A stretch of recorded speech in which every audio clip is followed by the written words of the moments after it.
A cookie jar sold at an estate sale outside Rockford last year for $2. Same jar, same pattern, same maker as one that sold online 3 weeks later for $320. The only difference between them was the color. One was green and one was cobalt blue. That is the whole thing with old glassware, and it is why so much of it goes out the door for nothing. People look at the pattern. The pattern is not what decides the price. The color is. So today I want to go through 10 pieces of old glass that are worth real money and the tests that let you sort them from the ordinary stuff in about a minute. Here's the honest part first. Most old glass is worth $5 to $25. Depression glass in amber or plain clear, whatever the pattern, is almost always in that range. There's a great deal of it, and everybody's grandmother had some. But the same pattern in the right color can be 20 times that, and a handful of pieces go into the hundreds and thousands. So before anything else, learn the color order, because it does more work than everything else combined. From most valuable down, cobalt blue is the top, then ruby red, then pink, then delphite, which is an opaque powder blue, then ultramarine, a teal blue-green, then ordinary green, and at the bottom, amber and plain clear, which are $5 to $25 almost regardless of what else is true about them. So if you take one thing from this, take that.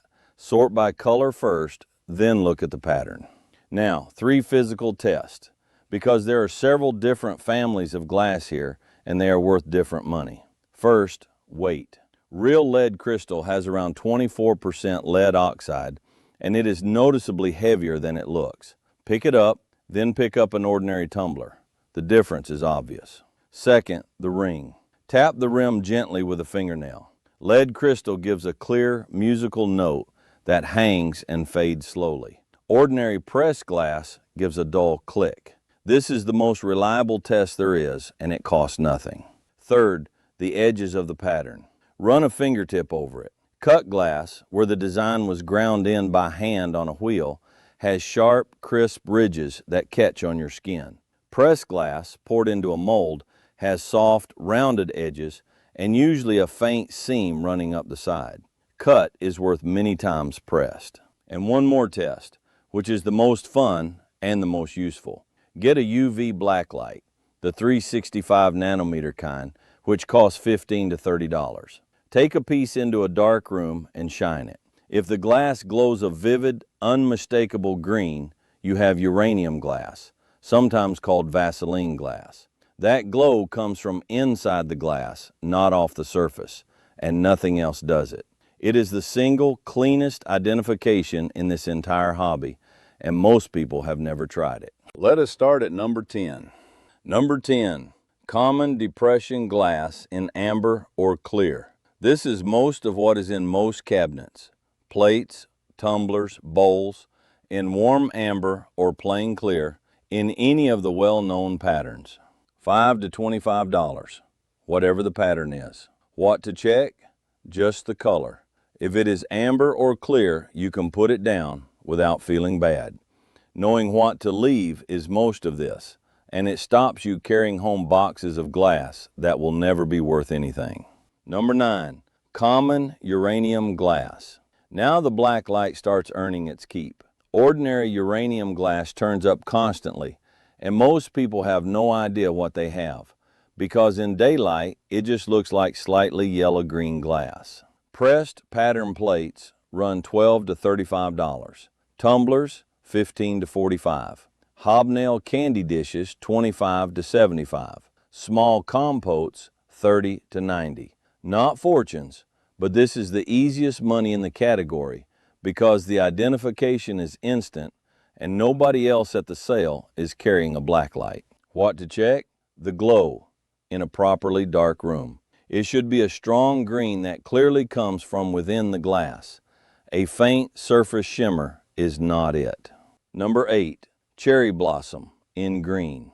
Jeanette Glass made cherry blossom from 1930 to 1939. It is a floral cherry blossom pattern, and it is one of the most collected. A green butter dish runs $120 to $160. A pink-footed tumbler is $35 to $55. But there is a serious warning on this one. Cherry blossom has been reproduced heavily since the 1970s, more than almost any other pattern. What to check? On reproductions, the molding is softer, and the detail in the blossoms is mushy where the originals are crisp. Reproduction pieces often feel slightly heavier, and the glass is a little too perfect, with fewer of the small bubbles and straw marks that original depression glass carries. Depression glass was cheap mass production, so a piece with no flaws at all is a warning sign rather than a good sign. Number 7, Cameo, also called ballerina, in green. Anchor hocking, 1930 to 1934. The motif is a dancing figure with a garland, and once you have seen it, you will recognize it anywhere. A green cookie jar runs $90 to $140. A pink goblet, which is rare in this pattern, is $75 to $100. Yellow dinner plates are $20 to $35. What to check? Find the dancing figure, then the color. And note that in this particular pattern, green is the collected one, and pink is the scarce one, which is the reverse of the general rule. Patterns have their own local exceptions, and this is one of them. Number 6, Mayfair, also called open rose. Anchor hocking, 1931 to 1937.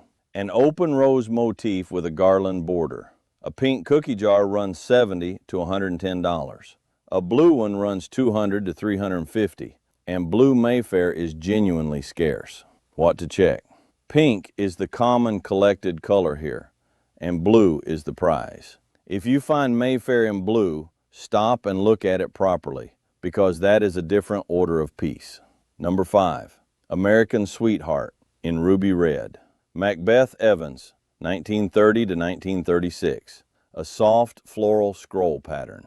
Most American Sweetheart is Monax, an opaque white, and that is the low-value version. But it was also made in ruby red, and a red cup and saucer set runs $75 to $100. A pink soup bowl is $45 to $70. What to check? Color again. And this is a good example of why it matters so much. The identical pattern, made by the same company in the same years, is a few dollars in white and $100 in red. Number 4, Royal Lace, in cobalt blue. Hazel Atlas, 1934 to 1941. An intricate lace-like floral and scroll design, and it is the pattern most associated with cobalt. A cobalt blue cookie jar runs $225 to $350. The same jar in green is $30 to $50. This is the $2 cookie jar from the opening. Same pattern, same maker, same shape. Green is a common piece. Cobalt is the top of the depression glass market. What to check? Hold it to a window. Real cobalt is deep and even and glows blue right through. And check the rim and the lid edges carefully for chips, because cookie jar lids take damage, and a chipped lid takes a serious bite out of the number. Number 3, high-end uranium glass. Back to the Blacklight, but at the other end of the scale. The pieces that glow and are also good pieces run much higher. Northwood Carnival compotes run $200 to $600. Victorian eperns, which are the tall branch centerpieces with separate flutes, run $200 to $500. Complete punch bowl sets run $250 to $800. And rare large centerpieces reach $300 to $1,000 and above. What to check? Glow first, always. Then form, because the value here is in the elaborate shapes rather than the flat ones. An epern or a punch set is worth many times a plate that glows just as brightly. And completeness, because an epern missing one of its flutes or a punch set missing cups drops hard. Number 2, American cut glass from the Brilliant period. Now we cross from pressed glass into cut glass, which is a different craft and a different market. Roughly 1876 to 1917 is what collectors call the American Brilliant period, and that is where the money is. A Libbey Kimberly ice cream tray runs $600 to $900. A whiting bowl with a sterling silver rim runs $600 to $1,000 and up. A jewel-cut glass Aberdeen bowl runs $900 to $1,200. What to check? 3 things. Feel the edges, because cut is sharp and pressed is soft, and that alone separates a $100 piece from a $5 one. Then look for hob stars, which are the many pointed stars with a small button at the center, the signature motif of the whole period. Then tilt the base under a lamp at an angle and look for an acid-etched signature. Libbey used a small sword shape. Hawks used a 3-leaf clover. These marks are very faint and almost nobody finds them because looking straight down at the base will not show them. And do not dismiss a tarnished silver rim as cheap trim. Fitting sterling to cut glass was expensive and only done on good blanks. Number 1. Dorflinger, ruby cut to clear. Cut to clear means the glass was made with a colored outer layer over clear, and the pattern was then cut through the color so the design shows clear against a red ground. It was expensive to make, and it is the top of this market. A Dorflinger Stein in ruby cut to clear with a sterling lid by Gorham runs $2,000 to $5,000. A Hawks panel cut 2-handle tray runs $1,000 to $3,000 and up. A single Dorflinger Parisian wine glass in ruby cut to clear is $400 to $600 per stem. What to check? Look at the line where the red meets the clear. On genuine cut to clear, that transition is a hard, clean edge because it is a physical layer of glass. On a stained imitation, the color sits on the surface, looks slightly blurred at the edges, and often wears thin on the high points where hands have touched it.